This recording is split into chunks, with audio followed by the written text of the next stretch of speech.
Until this day, I get blamed for how severely he screwed my life up.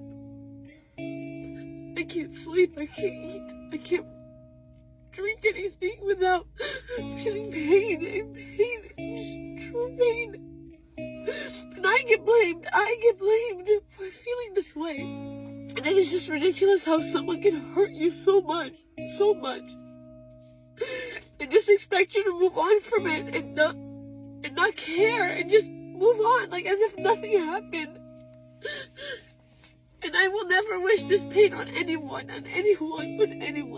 Unfortunately, this lady need to realize that we living in an era where it can no longer be believe all women first. There is another side to the story. 80 to 90% of divorces are filed by women. So what did she do to push this man away? What role did she play in this whole demise of her marriage? We need to hear the other side of this story. I got divorced from a really amazing person today. We were together for 18 years and I loved him. My biggest fear was that something would suddenly happen to him, that I'd lose him, and then it came true. I thought that dying was the worst thing that could happen to him, but what actually happened was so much worse. Horrifying. Death would have been easy by comparison. So it's Thursday morning, March 26th, 2015. I'm feeding our toddler eggs for breakfast. I had just gotten our baby down for his first nap of the day. My husband comes rushing through from the kitchen and gives me a quick kiss goodbye, and he's off to work. 2 hours later, his coworker is knocking on our door. I'm like, what in the world? And she tells me that he came out of his office saying his head hurt. He was sweating and trying to pull his clothes off, and then he hits the floor and has a seizure. They call the ambulance, rush him off to the hospital, where he wakes up long enough to tell the paramedic that he saw Jesus, and then he's gone. I get over there, I'm in total shock and denial. I'm trying to tell people everything's fine. He's a healthy, fit guy, he's 35, he just had a physical, everything's fine. Everybody just calm down. Someone's taking the baby out of my arms, the nurse walks me back to see him. I took one look and I knew how bad it was. He just looked like death. He's the wrong color, there are tubes everywhere. They take him back for scans and find the worst brain aneurysm that place has seen in over 20 years. They whisk him off to surgery that they told me he probably wouldn't survive. He did, but they had to take out a chunk of his brain and remove a big part of his skull because his brain was so swollen that it would not fit inside of his head anymore. He's in a coma. Doctors are telling me he's technically still alive, but we've lost him. So there I am at 32, being told that I've just lost my person. I've got my baby in my arms. I've got my toddler at home who's wondering where his parents are. I've got no job, no college degree. I don't remember the last time I ate. I don't know what time it is. Everyone's staring at me. Somebody's giving me information on organ donation. Worst day of my life. Easily. Having your whole world turned upside down like that within an instant is such a gutting experience. It's like you literally can't handle it, and so you completely shut down emotionally to save yourself. You're just trying to survive it. And I spent the next 10 days like that, living at the hospital so I wouldn't miss his actual death. And I was functional, but I really don't remember a lot. Family and friends were coming in from all over the place to say their goodbyes. I knew that he would have wanted me to let him go and not keep him in this weird in-between state. So fast forward to the day that I'm gonna turn off life support and he wakes up. But he wakes up so different. I can't tell this story in a 3-minute TikTok, so I'm gonna leave a part 2. Now, this lady has about 12, 13 parts to this story. If you go to her social media page, I'm not gonna be able to post all of them. We're gonna check out the ones that's giving us the most information that she's telling us about. But one thing about this, she seems to be very happy and excited about her divorce that she got from her husband. At the moment my husband woke up from being in a coma on life support after having a massive brain aneurysm, I was at the bank signing papers because we were in the middle of buying our first house when all of this went down. Did I mention that I could hardly walk at the time? I had developed a really severe case of rheumatoid arthritis, and so he would often work from home to help me with the kids because it was so physically painful for me to move and do anything. He gave me showers, he brushed my hair, he helped me get dressed, he cooked, he was my rock. Our rental had a big staircase that was too difficult for me, so we were buying something that would be easier for me to navigate.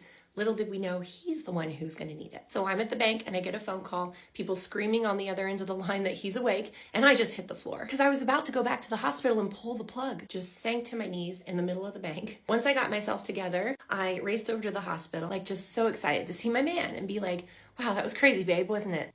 He was a vegetable. I'm trying to talk to him, hug him. I knew nothing about brain injuries and strokes and what to expect after them. So the doctor sat me down and they're like, okay, it's a miracle that he's awake. One of them was actually an atheist and ended up having a crisis of faith.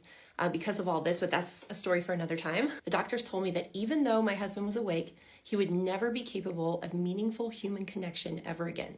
Those were their exact words. They told me he was probably blind, that he probably couldn't speak or read or write because that was the part of the brain that was affected. They told me that he probably couldn't understand when I talked to him. He'd probably never walk again, that he might not even move much again ever. Now, I'm a serial optimist and a fighter, and when people tell me that something's not possible, I always kind of halfway hear it, you know?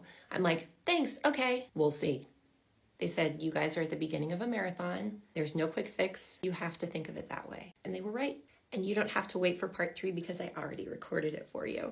So, okay, this man was a genuinely good husband. You know, he wasn't out there in the streets cheating or, you know, messing up, you know, doing the most. When she was down and injured, this man took care of her. She said he washed her, did everything for her. She couldn't do nothing without him. He brought her back to health. Let's see how things turned out between him and her out there. He was injured. He's looking for a wife to love him in sickness or in health. Let's see how it turned out. Some of you have been asking me where his family is. You're smart. His family is in Germany because he's German, born and raised. He's going through all of it as a foreigner. I told you he was amazing. His family, they are some of the kindest, most thoughtful people that I have ever known. If they didn't have their own lives over there, they'd be here in a heartbeat, and they did what they could. They'd call, they'd send money. We took him over there a few times for long visits so that the kids and I could get a break, and it became increasingly clear that they were just great at taking care of him. His mom is a retired doctor, and so they get him into all kinds of therapies when he'd visit. They do exercises at home, they take him on walks, they take him on visits, all of the things that I really struggled to do with the kids because they're just in a different phase of life. He would just kind of come alive when he was there, and his mom asked if we would consider moving overseas for his sake. Our kids, they're 7 and 10 at this point, and they have been through more than any kid should have to go through. To uproot them, move them to a foreign country away from the only consistent things in their lives, their house, their dog,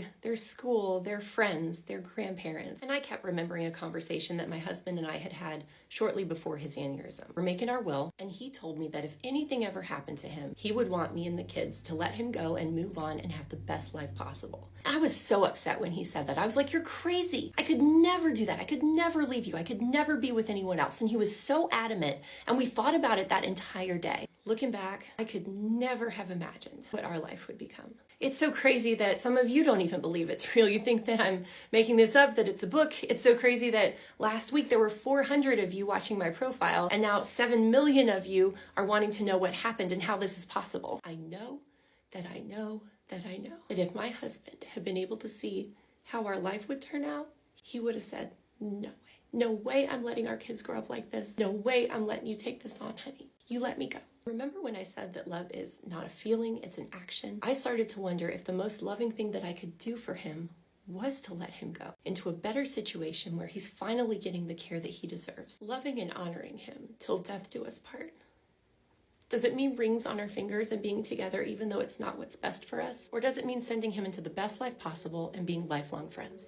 So it looks like she abandoned this man, and you know, to be honest, due to the fact that we don't know if this story is true, we don't know if her husband actually said those things. Being a man myself, I gotta look at it as if I was in that situation and something like that happened to me. You know, don't none of us want to think about that. But one thing I would not want to be is a burden to anyone, especially a wife that I really can't have that connection with. Her and that man probably can't even be together anymore because of his condition. You know, he can't really understand. But if she's right about the fact that he can get with family members back home, be happy, be well taken care of, and I definitely believe that part. There's no one in this world that's gonna take care of you like a good mother or a good father. Or I do believe that there's nothing like immediate family members back home who truly got love for you. Only true family members will have that unconditional love for you. Even though she did, quote, call herself having to let him go, it looks like by the way she's speaking and talking about this, like, you know, she went on with her life, and I guess she was talking about this was something in 2015. So I guess that's why she was talking all, you know, enthusiastic, because it's been so long, and, you know, I guess it's almost coming up on 10 years, so I guess she well over it. But, you know, that's very unfortunate what happened to her husband, and, you know, It's a sad situation. But in the back of my mind, I do gotta wonder, since he was such a good man to her, if she was in this vegetable state or whatever, needing taken care of, I think he would be there for his wife forever. Like, he would probably just stay with her and just took care of her. You know, not saying it would have been easy, but I don't see him returning her back to her parents or anything. But hopefully his kids will still have some type of physical contact with their dad, even though he is, you know, not himself. But, you know, as long as the kids are aware that he's there, and hopefully, you know, they can have some type of relationship with him being over in Germany at this point. But this one was pretty tough. But that's all I got in this video. Don't forget to hit that subscribe button on the way out. Like the video, drop a comment down below, and don't forget to follow me on Datingwright Clips and Ronin Passport. Thanks for watching the video to the end. I will see you in the next one.